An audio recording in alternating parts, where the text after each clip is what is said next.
Headlines, highlights, the questions burning up the sports world get answered right here. This isn't just another recap. It's the Sports Answer. And leading the charge, sharp, fearless, and always bringing the edge, your host, Rudy Campos Jr. If you're talking sports, you better have the Sports Answer. All right, guys, welcome to another weekend of the Sports Answer. It's Rudy Campos Jr. As you can tell, be joined by Jeff Garcia of Locked On Spurs. We are going to talk some Spurs, obviously. We are going to talk some NBA doings, but we're also going to get our Week 12 NFL picks. Before we go any further, shout out to Salem Surround, 210-526-3635. They are the proud sponsors of us here at the Sports Answer. Contacted today. Digital marketing, I mean, your brand, you obviously want your brand to succeed in every possible way. The best way to do that is call Salem Surround, 210-526-3635, or scan the QR code that you see at the top of the screen. Jeff, we're back on the Sports Answer, and, you know, it's Thanksgiving coming up this week, so We're going to give a quick shout-out to the Thanksgiving side of things here, but you know, we're going to talk at the end of the show a little bit about Thanksgiving, what we're thankful for in sports. And the biggest thing I want you to think about before we get there is this. Are we thankful the Spurs are turning the ship around, or are we thankful that it's just a early season, you know, I guess, what do you want to call it, turnaround or something? We're going to get into that question, but I want you to kind of let that sit there and think about that. But we also got more Thanksgiving stuff to get into. But, Jeff, how you doing, man? You know, doing fine. Spent yesterday in your neck of the woods in that Austin, Seguin area. We thought we were going to run into you again like last time. Remember that the universe was weird that one day where you were cutting across the store and I was cutting across the opposite end of the store. I was like, Rudy?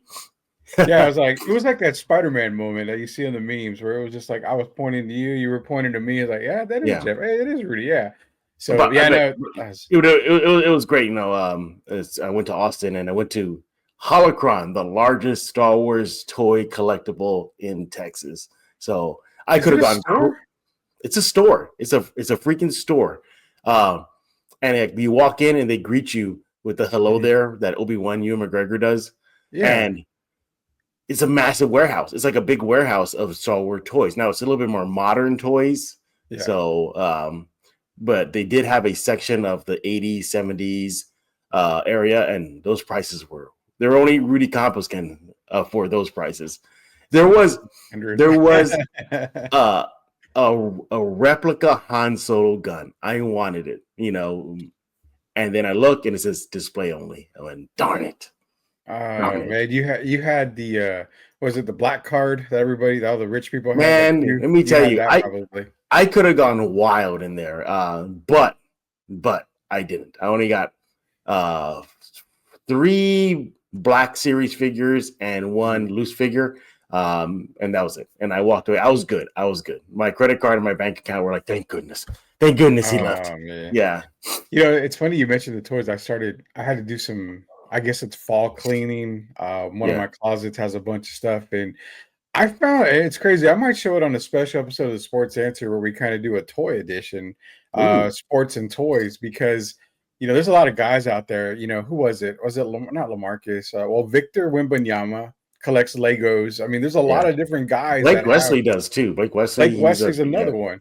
There's a lot of guys. I mean, they are involved in that memorabilia and collectible world, and I found 2 1989 McDonald's kids meal toys. 2 of them are the fry guys, and another one is a person I have no idea who it is, but they're sealed, and I'm thinking, holy cow, like, can I really have 1989? What are we talking, Jeff? Like 35-year-old McDonald toys still sealed? That's cool. Those things are crazy, and I just out of blue. You know what I wish I still had? Y'all know how everybody knows how McDonald's usually does toy tie-ins, so it could be Happy Meal. You can get Garfield and this. You can get that. You know what I wish I still had? The tie-in with GoBots. They had a tie-in with GoBots, and they had like McDonald's GoBot figures. I wish I had that still. You always give me crap though because I'm a GoBots fan. But they're like collectibles now. Yeah. By the way, heads up, they actually continue that story in comic book form. Yeah, And I hear it's pretty good. Like it's pretty rowdy. Like it's a really, really good series. it is. It is. And then, but other than that, I went to another toy collectibles spot, and I bought the compendium. If y'all, a little trivia here, if you all did not know this, back in the day, there was a company that's very popular now, Marvel, that actually wrote the Transformer comics before they stopped. Mm-hmm. Right? They Yeah. were the ones they were go to. Now it's like Image and Dark Horse. They do it now. Did you know even the writer of The Walking Dead, he took over the Star Wars stories and comics, and he's writing a series now, and there's already a few out. But anyway, they have these compendiums. You can catch up to every single Marvel written comic of Transformers, and I found them. I got both of them. So I picked up that. So I have some good reading when I'm at the gym on the treadmill, just flipping through old school. But it was great. It was great. It was a good day to spend out in Austin and Round Rock. Had fun. Went to an antique mall. You know what I have a thing for? A little pop culture glasses. Not glasses, but like drinking glasses. Yeah. For example, like the McDonald's old school glasses. They'll give away drinking glasses, drinkware with the Hamburglar on it. Yeah. Or you go to Dairy Queen. It was like very pop culture-y glasses with like Dairy Queen used to have a mascot, everybody. It was a little cowboy, and it was like a little bad guy was like this, looked like a Gargamel with blue. Yeah. They had that. And then of course, Burger King, they used to do all the time with the glasses. McDonald's used to do the time with the glasses. I love finding those type of things out there in the wild.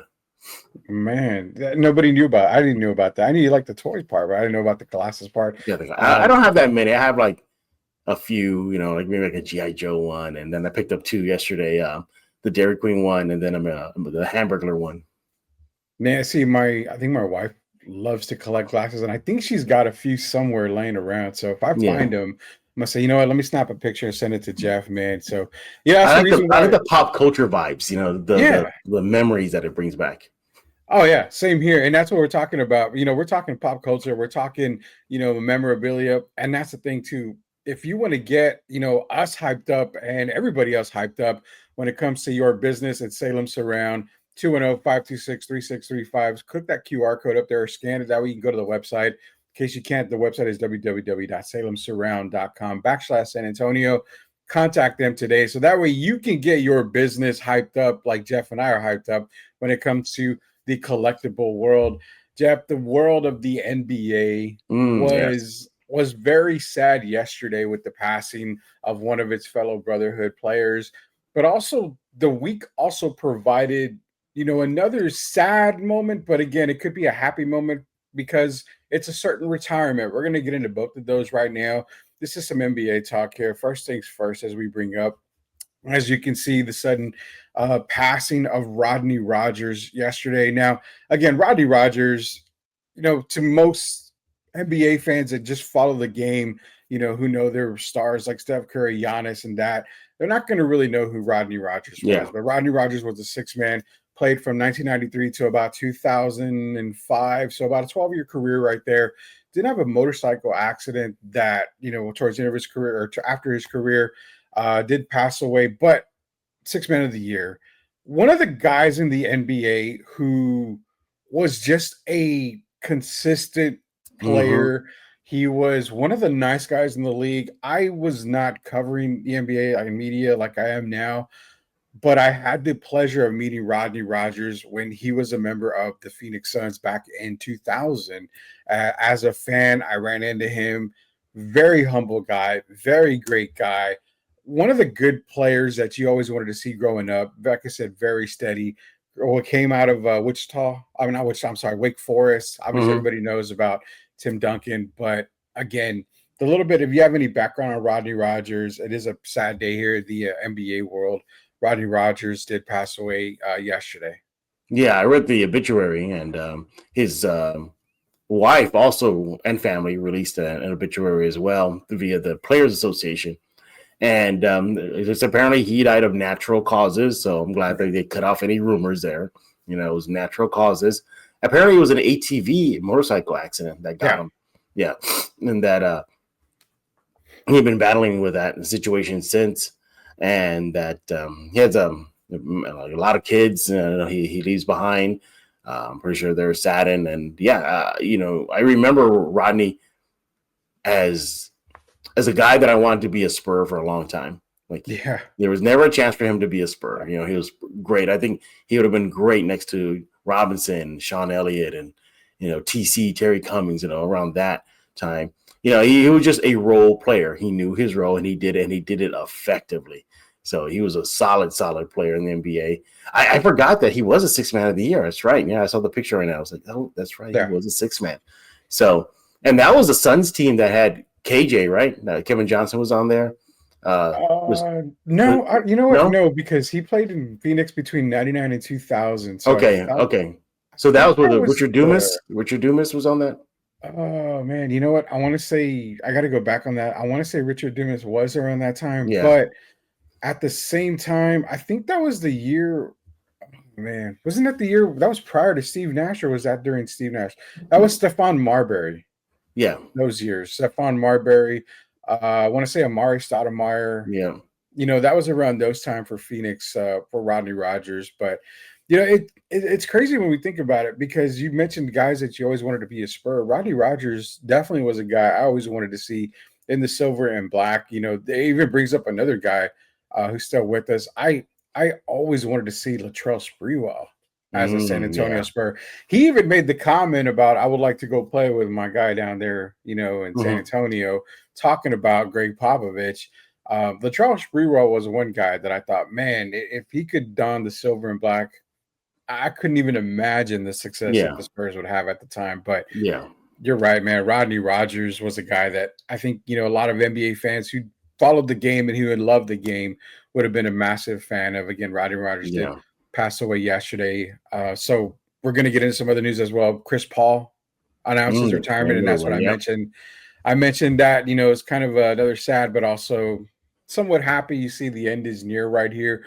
Chris Paul, man. Now, obviously, they call him the point god. I mean, you go down his accolades, 12-time NBA All-Star, an NBA All-Star Game MVP, first 4-team All-NBA first team, 5-time second team, 2-time third team, 7-time All-Defensive NBA first team. I mean, the accolades just go on and on. So he's been blessed, and the Spurs community has been blessed to have him for a year in San Antonio. Can you give us that 1 year you covered Chris Paul in San Antonio? Give us the inside, the outside, and everything for that. There was the moments where I had to pinch myself, whether it be in the conference room or in the locker room. I would say, am I actually talking to Chris Paul? Like, I had those moments where, oh my God, it's Chris Paul. I rarely get those type of star moments. I think I got it for Wemby. I got it for Manu was one. I remember that was one that kind of caught me that's Manu like that. But when Chris Paul came in, that first time I saw him in the locker room, I was like, oh my goodness, that's Chris Paul. One of my favorite moments had nothing to do with X's and O's and a win or a loss. We had a conversation about his plant-based chip company. So we had that, and he was telling me about it. But no, I'm glad that he was a Spur for a year. And I kept on telling fans, soak it in. You're watching a surefire NBA Hall of Famer play in your colors right now, the team Spurs. Go soak it in. And I'm glad his Spurs stop was his last stop where he was still effective. Go back and look at his numbers during an 82-game season he played with the Spurs. That was one of the knocks on him. He can't play a complete 82. He did with San Antonio. Put up some really, really good numbers. And you can still feel the positive ripple effects of him even this year. Stephon Castle has mentioned, a lot of stuff I picked up was from CP. Julian Champagny brought it up because, I learned this move from Chris Paul. So, his effect will be with the Spurs in this young core for a while. But all in all, it was great. I loved how he was humble. He spoke to all of us after games. He wasn't shooting down questions and being a jerk. He would just roll with it and answer your questions. So, it was good to see him play in San Antonio for 1 year. And the Spurs treated him well. They kept his promise that he'd be a starter and getting starter minutes throughout his season, and he did, check. And I wouldn't be surprised if he were to come back to San Antonio in the coaching capacity, start learning things. I think he'd be a damn good coach. I think he'd be fiery. He'd be kind of a throwback to the old school style of coaching, back to where, the buck stops with me. Not to say that doesn't happen with Mitch, but I think he'd be a hardcore coach. Or on the other hand, I don't know if he can take it because he might get so competitive and take off the street clothes and put on the uniform to get out there. But I think he'd be a really, really damn good head coach in the NBA at some point. Do you think he's ready to make the leap the way Steve Nash did? Remember, from retirement to instant head coach? Do you think it'll be like that? No, and it's funny you bring that up because if I'm not mistaken, I think it was Jason Kidd that players had mentioned that he knows how to coach, but he doesn't know how to separate coach from player. And that's I think what you see from Steve Nash as well. Can separate coach from player. Guys like Magic Johnson, who once coached the Lakers for a little bit, again, they don't know how to separate that fiery mentality as a coach from the fiery mentality as a player. I think Chris Paul's the same way. If you get him into coaching now or maybe in the next few years, I think he's thinking the way I think when I coach. I'm coaching, JV right now, and there's times I'm like, I want to get out there and show them exactly what I mean and what I'm trying to teach them.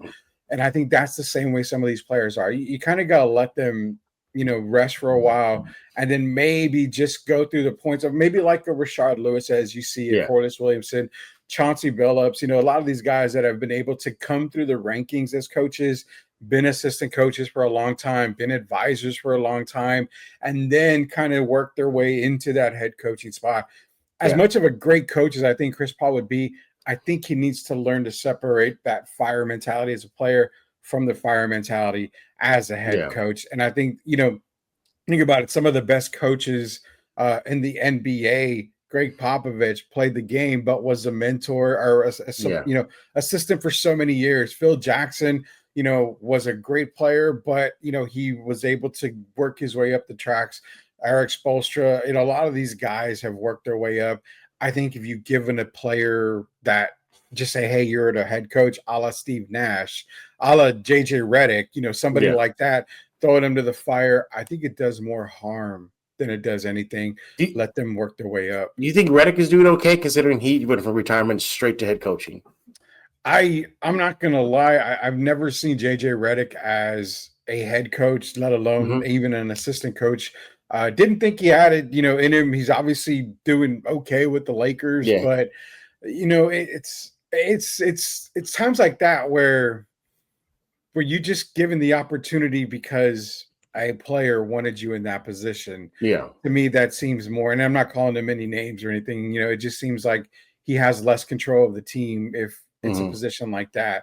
Players are kind of saying, hey, I want this guy, I want that guy in this position. But, he's doing okay. He's doing fine. There's really not a lot of head coaches that come straight to the NBA or from the NBA straight to coaching, head coach without going through the program. There's a lot of them that haven't really succeeded. I mean, we're not seeing it right away. So I think Chris Paul needs to just kind of maybe go through the ranks, kind of similar to Becky Hammond. I mean, she's a great coach, but she went through the ranks. She was under Pop. Now she's having success in Las Vegas. So that's pretty much what I think on the Chris Paul span and as far as coaching goes. But, hey, real quick, before we go to our first commercial break and our only commercial break, Salem Surround 210-526-3635. Contact them today. I want to mention this. Congratulations to UTSA after yesterday's 58-24 beating over East Carolina. They are now bowl eligible. They can go bowling. There was a controversial thing said by a media guy from East Carolina. That's going to be some overtime sports here. As soon as we're done here, we got some overtime segments that we're going to be recording, kind of give you guys a preview on that. So nonetheless, it's going to be Jeff Garcia. It's going to be myself when we get back here from commercial break. We've got our Week 12 NFL picks. Plus, you've got the Spurs Cheeseman. Everybody loves the Spurs Cheeseman section. When we get back, it's going to be Jeff. It's going to be myself here on the Sports Answer, powered by Salem Surround. In San Antonio, your business deserves more than noise. It deserves to be seen. SEO, social media, digital ads. If you're not showing up, you're losing customers. At Salem Surround San Antonio, we design digital strategies that work, from web design and SEO to social, podcast, and display ads. Real tools. Real results. Let's amplify your brand. Start today with a free digital presence evaluation. Salem surrounds San Antonio, your brand, everywhere it matters. Salem Surround, 210-526-3635. If not, click that QR code as you see at the top. Let's not waste any time. It's Cheeseman time. So, like, I hear about the Spurs this y Spurs that, y como que esto y esta, pero I never hear about the real Spurs Cheeseman. Dime, por favor. All right, it is Spurs Cheeseman time. And earlier we asked, we're going to be talking about thankful this, thankful for that.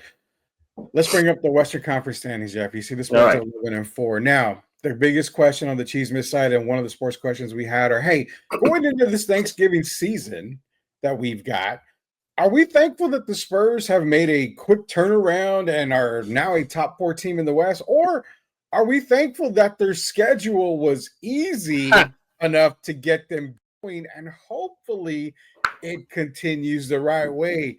Give us the Cheeseman, Jeff. I think it has been a little bit of the scheduling favor, easiness. And look, I'm not the one who's been saying it too. Victor Wembanyama made it very clear that he and the team is aware that they have not played some big boys yet. Well, they're about to, starting today. They're about to. So we'll see what the Spurs grit and grind and metal is going to be all about. But at the same time, I like the fact that they're beating teams they should beat. I like the fact that they can weather a storm, and when they see those big leads evaporate, as we've seen time and time again this season, they're able to hold off teams and get W. So I like the fact that this team is winning, has enough pad, like we're now they're 11-4, in case they falter without Victor and Castle for a bit, where they can absorb some hits. So I am thankful they took advantage of their schedule. I am thankful they built up an 11-4 record. And I'm thankful that they recognize that they haven't really truly been tested. I thought they were going to get their first test against Atlanta. Heading into that game, I was looking at the stats of Atlanta. I was like, how is this team not on everybody else's radar, like bigger? And at that time, they were undefeated against Western Conference teams in the road. They were 7-2 on the road. And they're doing all this without Trae Young. Jalen Johnson had a string of 8 games in a row, 20 points or more. It's like, oh my God, this team is a firing on cylinders. Spurs, they're in trouble tonight. And then lo and behold, the Spurs blew them out. So there are early signs here that this team is legit. But I feel, Rudy, that we cannot make a true assessment until after this road trip. Because this road trip, man, they got big boys, don't they? Yeah, they do. They got a really good test, coming up on this road trip. And it's going to see if this early success is straight, scheduling, or if it has turned the ship around. And the reason why I mentioned turning the ship around is because you've had a team that struggled for the past couple of years already. Obviously, pre-Victor Wembanyama, even after Victor, you see them struggling. But look at teams like Oklahoma City, who built and they were bad, but they started to rise up a little bit. Minnesota Timberwolves, again, they were slow. Then they started to come up. It's rare that we see a team, just do a 180-degree turnaround. We've seen the rise of certain teams. Again, Oklahoma City is another one. They just came off of a title last year. But look at the Eastern Conference. I've had people question me about Detroit. I was telling a lot of people, Detroit is a team to watch. And I told them last year, Detroit, Orlando, those are the teams you got to watch in the Eastern Conference. That is something that worries me on the Spurs. Did they peak way too fast? Now, in other words, yes, you got to give them 25 games roughly to get that whole idea of how this Spurs team is. But, to go from boom to bam and you're already, a top 4 team, yes, the scheduling plays a massive part in it. We said that their first 20 games, they should be a 15-win team in those first 20 games. Yeah. They're well on their way to that. But the rise, I want to see them continue to rise as the season goes on. Why? Because they have the potential to be like the Detroit Pistons, who have been on the up and come. They made the playoffs last year. Now they're the number 1 seed in the East. Yeah. You've seen Orlando just be consistent. Team like Trey, a Trey-less Atlanta Hawks team is doing pretty good at 10-7. So you're starting to see the rise on these teams. You're starting to see the youth just come around. But again, Spurs are 11-4. I think I'm like you. I'm thankful that they are able to have the first 20 games of the season kind of in their back pocket, kind of a small Yeah. schedule here, easier schedule. But on the other side of being thankful, are we thankful that this team seems to be going to be staying intact all year? Or should we be thankful that they may make a move at the trade deadline? I think as of this recording, or this show, I should say, I think they're going to stand pat. I think they are. I think to shake up the roster with the momentum they have going right now could be a shock to the young core system. Barring injury or barring any sweetheart of a deal, some disgruntled star out. By the way, no, I ain't looking at John Morant. I ain't looking at John. No, not looking at John Morant. But I think this team is going to likely go to war the rest of the season with the guys on the roster. The only caveat is I got to see more out of Sohan. He's in a contract year. And yes, I know it's no fault of his own. He's not getting the minutes. But he's about to get a lot of minutes starting, a couple of days ago against Atlanta and moving forward in this road trip. He could be the wild card in all this. He's entering restricted free agency this offseason. He needs to show out, and he's going to take advantage of those minutes, and I think he'll do fine. But I'm looking at the standings here, and this is how crucial it is. Can you imagine? Let me ask you, Rudy, how bad would it be if this team goes on just a 3-game slide in this West? You know, going from 4 to maybe 9 in a hurry.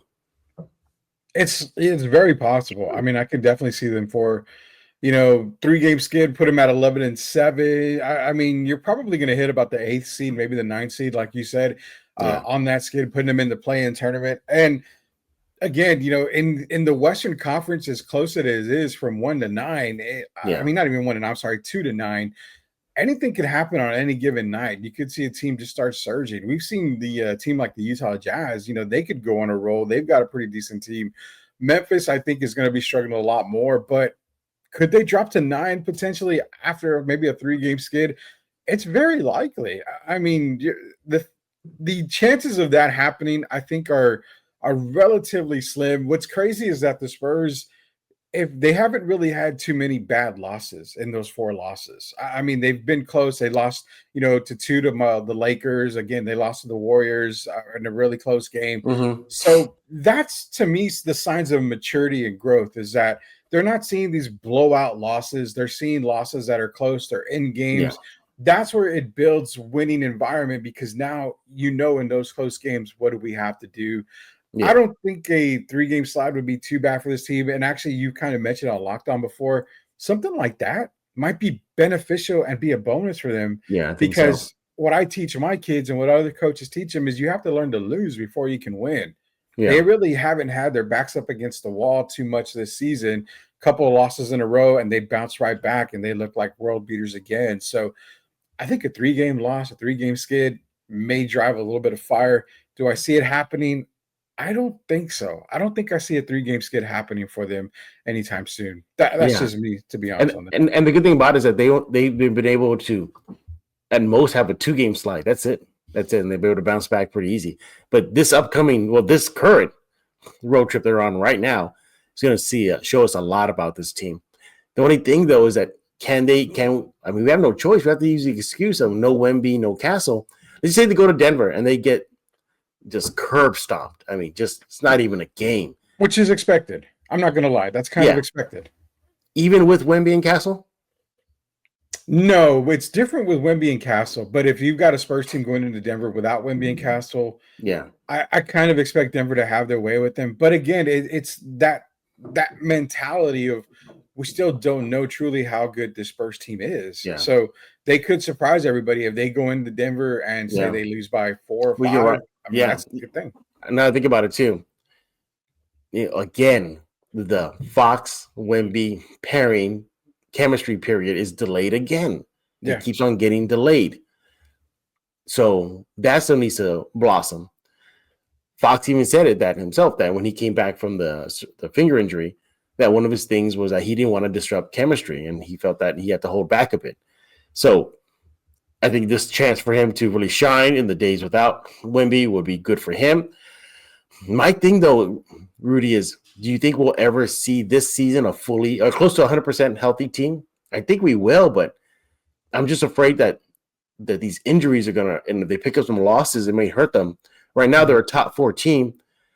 An injury there, losing skid there can drop them out of that home court advantage. Maybe they get a 6 seed, which is great. They avoid the play-in, but they don't have home court advantage. And this is a team that needs the home court advantage. Honestly, I think we're going to end up seeing a healthy Spurs team at some point of the season due to, I guess, the injury history of Victor. You might see some rest and relaxation, some R&R days where, you know, they're going to hold them out for a little bit. But other than that, I mean, Fox has been looking good. You know, all the other players have been looking good. The guys that were injured, Cornette, you know, Sohan, they've bounced back. So I think we're going to see a healthy San Antonio Spurs squad. I think the biggest question is it's one guy. I mean, we haven't seen Victor healthy for an entire season. Could this be the season? And if it is the season where he is healthy an entire season, does that complete turnaround happen? And that, you know what, that remains to be seen, man. We're going to see how it goes here. That is the Spurs Cheeseman. We got a few minutes here. We're a little over on the 30-minute mark. Jeff, let's go through our picks real quick here. We're not picking Buffalo, Texas. Jets and Ravens. Jets and Ravens? I'm going to go with the Jets. Okay, I'll go with the Ravens. Steelers and Bears. Bears. I'll go Steelers. We're going to be opposite on a lot of these. Patriots and Bengals. Bengals. I'm going Patriots. Giants. What the hell? Giants and Lions. Giants. Because you're a New York boy. I'm gonna go with the Lions. Go. Now you've seen the theme. Now you saw the theme. Minnesota Vikings at Green Bay Packers. Ooh, we'll go with Minnesota. You know, so I'm actually going to go with Minnesota too. Okay. Indianapolis, Kansas City. Oof. Colts. I'm going to go Chiefs. They bounce back. Seahawks and Titans. Ooh, give me the Hawks. I will take the Seahawks as well. Jaguars and Cardinals. Ooh, Jags. I'm going to take the Jags as well. Browns and Raiders. Browns. I'm going to go with the Raiders on this one. Eagles and Cowboys. That feels like a coin toss, that one does. That is a coin toss. Yeah. Eagles and Cowboys. Cowboys. You're only taking them because you're a fan of them. I'm giving you the Philadelphia Eagles, Falcons, and Saints. Falcons, because you like the Falcons. I will take the Falcons as well. Quick note here. Every time I take the Falcons, they lose. So guaranteed loss. I'm taking the Falcons, the Buccaneers, and the Rams. Bucks. I'm going to take the Rams. They're my Super Bowl pick here. And Carolina Panthers at the San Francisco 49ers. Ooh, Niners.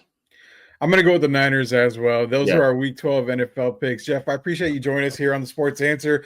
I think we might be trying to do another show together this coming week for Thanksgiving. That way it'll be released next Sunday. We'll get with you more on that. But again, appreciate you joining us here on the Sports Answer. Anytime.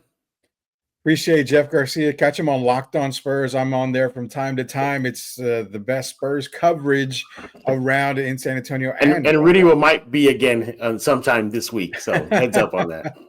Yeah, I get a lot of the comments and DMs about why aren't you ever on camera? I'm like, there's a big reason why I'm not on camera sometimes, and we have to keep that hush hush. But nonetheless, I'll be on Locked On Spurs sometime this week. So for Jeff Garcia, it's Rudy Campos Jr. Shout out to SalemSurround.com, 210-526-3635. Click that QR code. That way you can go to our sponsor, Salem Surround, here on the Sports Answer. You got those sports questions, drop them down the link below. Drop them in the comments. That way we can give you the sports answer for Jeff Garcia. It's Rudy Campos Jr.